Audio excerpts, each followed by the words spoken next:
The Naked Gun proved to be a big success for Paramount and Leslie Nielsen, as well as the team of Zucker, Abrahams, and Zucker. Now, let's talk about its sequel from 1991, The Naked Gun 2.5, The Smell of Fear. Big D's Entertainment Rankings and Reviews.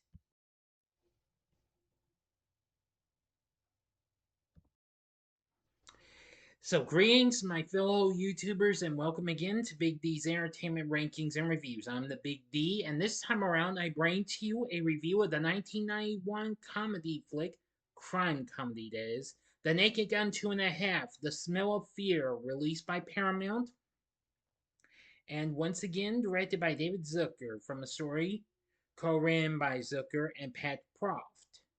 This is the sequel to The Naked Gun from the Files of Police Squad, and second installment in the Naked Gun film series.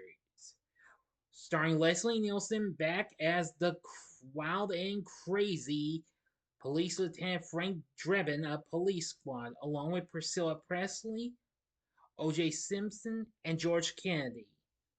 This also features Robert Goulet and Richard Griffiths in a dual role. The film was released on June 28, 1991, and did just as well as its predecessor. Well, actually, better. But anyway, Jim Abrahams and Jerry Zucker serve as the executive producers to this. But anyway, they do receive writing credit due to their contributions to the first entry of the series and the TV series of Police Squad. However, neither contributed to the screenplay. Now, if you haven't seen my review of The Naked Gun, first film, click on that card and it'll take you to the vid in case you might have missed it, or if you'd like to see it again. I can see it did pretty well. I'm happy for that. Okay, let's get into the story. At the White House, President Bush announces that he will base the country's energy policy on the recommendations of Dr. Albert Meinheimer. The heads of the coal, oil, and nuclear power industries are upset by the president's decision, as Dr. Meinheimer plans to advocate for renewable energy. Jane Spencer, now separated from Frank Drebin, is working late at Dr. Meinheimer's research institute when she spots a suspicious man leaving in a van. A maintenance worker finds a clock with dynamite attached and takes it to the security guards, who accidentally trigger an explosion. The next morning, Frank is reunited with Jane as he investigates the bombing. He also meets Jane's new boyfriend, Hexagon Oil executive Quentin Habsburg, and becomes exceedingly jealous. Later that evening, Frank and his boss Ed Hawken meet up at a blues bar. Jane finds Frank at the bar and they get into an argument, after which Jane storms out. Elsewhere, Habsburg holds a secret meeting of the energy industry leaders where he reveals his plan for changing Dr. Meinheimer's speech. Please stand by. Sorry about that. Where was I? Oh, yes. Habsburg introduces them to Earl Hacker and Dead Ringer for Dr. Meinheimer, who will take the doctor's place and deliver a speech recommending more fossil fuels. Dr. Meinheimer is kidnapped by Habsburg's goons, who tie him up and leave him in a warehouse. Police squad tracks down Hector Savage, the man whom Jane saw on the night of the bombing. Savage leads them on a short chase that ends in a standoff at a nearby house. While Savage negotiates with the police, Frank drives a SWAT tank through the house and allows Savage to flee. Frank loses control of the tank and crashes into the city zoo, causing the animals to escape. At a party later that evening, Frank notices that Dr. Meinheimer does not remember meeting him, despite having a photographic memory.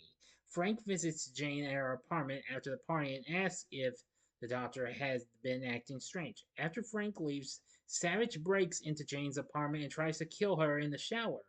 Frank intervenes and kills Savage by shoving a fire hose down his throat and filling him with water until he explodes. Jane realizes she still loves Frank, and the two rekindle their romance.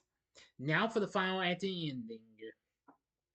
As always, you know the procedure. You have 5 seconds to stop this video at once. Excuse me. Go to the description box below and fast forward to the time below. If you've seen this movie already, please continue once the 5 seconds are done.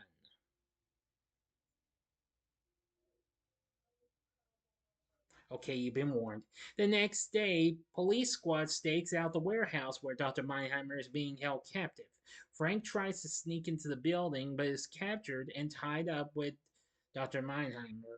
They are freed by police squad and head to the press club dinner to stop Hacker.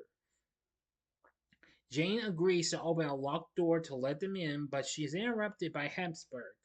Frank, Ed, Nordberg, and Dr. Meinheimer steal a mariachi band's costumes and sneak inside. Ed captures Hacker and gets a confession from him, causing Habsburg to take Jane hostage and flee the dinner. Frank pursues Habsburg to the roof where he learns that Habsburg has rigged up a small nuclear device which will kill everyone in the building. Frank catches Habsburg and attempts to learn the bombing's disarming code, but Ed throws Habsburg out a window. Miraculously, Habsburg bounces off an awning and lands on the sidewalk unscathed, only to be killed by an escaped lion from the zoo. Frank and Jane try to disarm the bomb while Ed and Nordberg go back into the ballroom to evacuate it. Frank finally disarms the bomb at the last second by tripping over and unplugging the power cord. Frank is commended by the president, who offers him a special post as head of a new federal bureau of police squad. Frank declines and instead proposes marriage to Jane, which she accepts. End of story. So, what did I think of The Naked Gun 2.5 The Smell of Fear? Well, like I said about the first film, this was the first time I ever got to see this film in its entirety. I've got to say, it's pretty funny, but it does have a few issues, though. But because upon its release, some critics said it was, well, inferior to its predecessor. Well, some conclude that to be inferior to the first one. Nevertheless, the film did very well and made more than its predecessor. The film made 192 million against its 23 million dollar budget, making it the most successful film in the franchise to this day. Rotten Tomatoes has a score of 76, saying the film delivers a handful of moderate laughs, but overall its strained antics pale in comparison to its gut-busting predecessor. I do agree, but it does have some funny moments and what have you, but there's just so many to mention. But I do think it's pretty good. Metacritic has a score of 65, while Entertainment Weekly awarded it a B+, but observed that in some ways it was the most predictable of the Zaz films. In the LA Times, Kenneth Turan stated that the funniest things about the movie were the title, the credits, and the key art. Yeah, I should have forgot to point out in my review of the first one. The credits will add a few funny little lines and what have you. That was kind of a really big, shocking thing to see. I mean, I've seen this in numerous other things, even with sometimes in the credits of some episodes of the hit Canadian kids show Shawn Nickelodeon. You can't do that on television. I've got to say, this is absolutely pretty good. While it's almost as good as its predecessor, but not 110% though. It does kind of feel inferior to it in and what have you. But overall, I found it to be pretty good. Definitely. After this, there would be a third film released 3 years later. They have Ira Newborn back on board to do the score, and it's still good. Of course, we still get to see the familiar intro, just like the first film, which of course is, well, just like the Police Squad TV series, which I've never seen before, considering it, because I was just little when it came out, and it only ran for a mere 6 episodes. Oh well. But it was pretty good in ways. For the cast, we have Leslie Nielsen once again reprising his role as Frank Drebin. He's still pretty good and what have you, and very funny as well. Priscilla Presley's back as Jane, and I've got to say, she's good. George Kennedy as Ed Hawken, he's good still. O.J. Simpson as Detective Nordberg, good. Playing Dr. Meinheimer is Richard Griffiths, who most people would later know of Harry Potter franchise as Uncle Vernon Dursley. Yep. Let's see. And of course, playing Quentin Habsburg is, well, no surprise. Uh,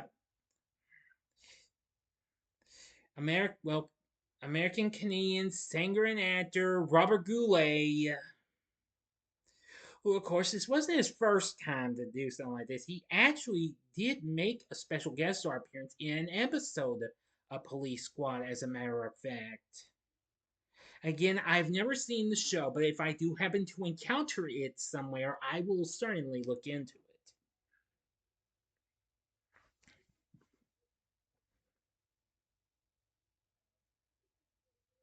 We even have special cameos from Mel Torme, Zsa Zsa Gabor. Weird Al Yankovic makes another appearance, but this time as a criminal at the police station. That's really something. And I'll tell you this, we even get a special appearance by a then unknown Colleen Fitzpatrick, who, of course, you would know her best as the singer Vitamin C, who, of course, did songs like Smile and, well, of course, Graduation, Friends Forever. I think you remember that one much more than that. You know what I'm saying?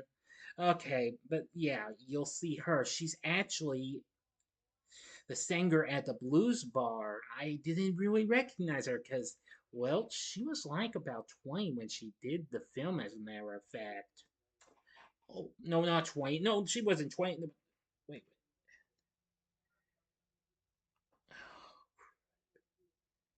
No, she was 22. My mistake. But yes. So you got to admit the cast in this film is pretty good and what have you. Well, it's almost as good as the first, but not 110% though. But The Naked Gun 2.5, The Smell of Fear, it's a pretty good sequel. So would I recommend it? I'd say sure, go ahead. If you like the first one, you'll enjoy this one. But I would also recommend you give it a one-time watch if you're a hardcore completionist. Definitely. So, what did you think of The Naked Gun 2.5, The Smell of Fear? Let me know in the comment section below. If you like this video, click the like button, subscribe, and be a part of the Big D Nation. Continue to help support my channel, and you know the rest. Join me next time when I bring to you a review of Naked Gun 33 and a third, The Final Insult. So if you like this, check out my reviews for these other crazy spoof type films. In the upper left hand corner, here I will bring it to you again, just like it in the first film. Check out my review of Zaz's earlier attempt, Airplane from 1980. Or if you would like, you can check out my review of Superhero Movie from 2009, which Leslie Nielsen did appear in. Or if you would like maybe a recent comedy film that might have a bit of a family in it, check out my spoiler-free review of a film that definitely could use more than just a measly 3 views, and that's the new Apple TV film, The Family Plan 2. And the bottom right-hand corner is the button you can click to subscribe if you like rankings and reviews on movies, TV, music, video games, etc. Then I'm your guy. Thanks for watching. Until next time, I'm the Big D saying, see ya.